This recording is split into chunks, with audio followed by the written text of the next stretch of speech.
Neoliberal democracy. Instead of citizens, it produces consumers. Instead of communities, it produces shopping malls. The net result is an atomized society of disengaged individuals who feel demoralized and socially powerless. In sum, neoliberalism is the immediate and foremost enemy of genuine participatory democracy, not just in the United States, but across the planet.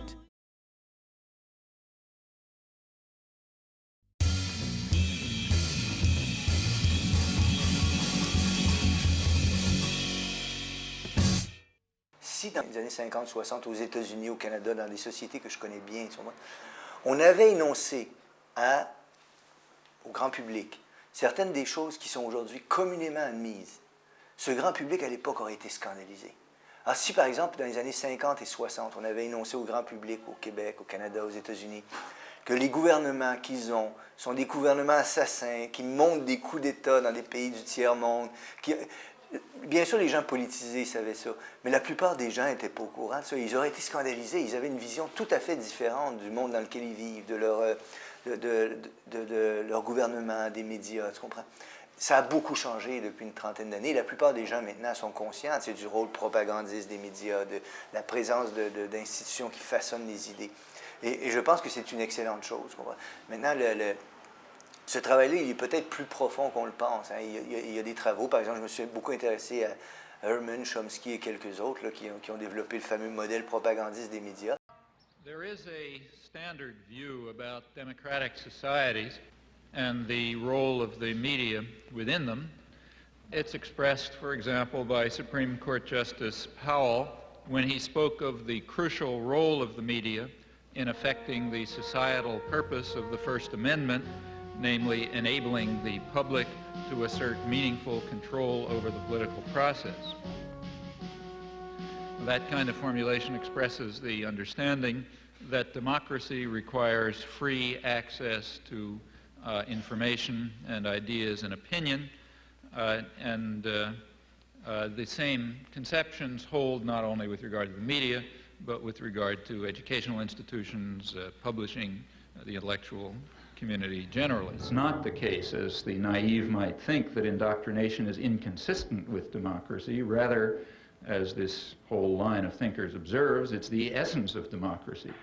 Le nombre de propriétaires de médias s'est restreint de manière absolument phénoménale. Alors, il y a eu une époque où il y avait une plus grande diversité médiatique. Il y a eu une époque où il y avait des journaux indépendants. Il y a eu une époque où il y avait des publications indépendantes. Aujourd'hui, il y en a beaucoup moins. Et la représentation du monde qu'on a est peut-être encore plus focalisée sur un certain nombre de principes, de valeurs, de manières de concevoir le monde, d'idéologie, que ce n'était à une certaine époque. Donc, la propriété même des médias, et aujourd'hui, dans presque tous les cas de figure que je connais de démocratie libérale, les médias appartiennent à une poignée, littéralement, de propriétaires qui sont des entreprises. Alors, c'est important de le voir. On ne peut même plus dire les entreprises possèdent les médias. Ils sont les médias, dans l'immense majorité des cas. Tu sais, encore une fois, ce n'est pas de la physique, ce n'est pas mathématique. Il y a des contre-exemples. Là, chez nous, au Québec, il y a un quotidien qui s'appelle Le Devoir, qui est indépendant, qui reste. Mais il a 30 000 lecteurs la semaine, alors que le Journal de Montréal de Québécois en a 1 million, se vend-il. Et Québécois et quelques autres possèdent l'ensemble de l'empire médiatique, de l'univers médiatique du Québec. C'est fascinant à remarquer. Donc, cette propriété-là oriente, évidemment, la production médiatique. De la même manière que la dépendance envers la publicité de ces médias-là conditionne ce qu'ils vont nous donner comme représentation du monde. What is that title meant to describe? Well, the title is actually borrowed from a book by Walter Lippmann, written back around 1921, in which he described what he called the manufacture of consent as a revolution in the practice of democracy. What it amounts to is a technique of control. And he said this was useful and necessary because the common interests, the general concerns of all people, elude the public. The public just isn't up to dealing with them, and they have to be the domain of what he called a specialized class. What in more honest days used to be called propaganda. Manufacture of consent, creation of necessary illusions, various ways of either marginalizing the general public or reducing them to apathy in some fashion.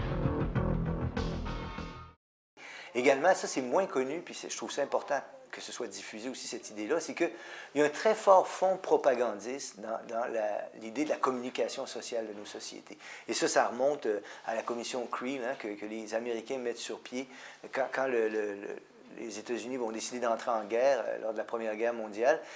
C'est un gouvernement qui avait promis de ne pas entrer en guerre qui est au pouvoir. Alors, il a la lourde tâche de transformer une opinion publique largement pacifiste en une opinion publique martiale souhaitant aller en guerre. Et il met sur pied une commission composée d'intellectuels, dont M. Creel, qui est un journaliste, et plusieurs intellectuels, même progressistes et de renom, vont participer à ça.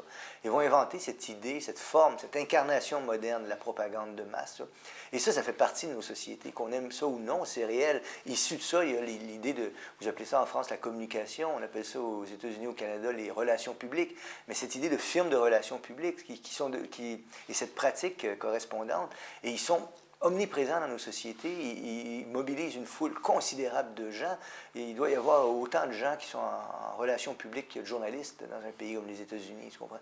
En France, je connais moins la situation, mais elle doit être globalement similaire, tu vois? Alors donc, et cette idée, donc, qu'il faut préparer les esprits, qu'il faut faire en sorte que les gens voient le monde d'une certaine façon, et c'est réel, c'est encore le cas, tu comprends? À chaque fois qu'il y a des décisions qui sont prises, elles le sont en étant conditionnées par cette pratique des relations publiques, derrière laquelle il y a bel et bien l'idée qu'une minorité intelligente doit dire à la foule des gens qui sont incapables de comprendre la complexité du monde, ce qu'ils devraient penser, décider, faire, etc.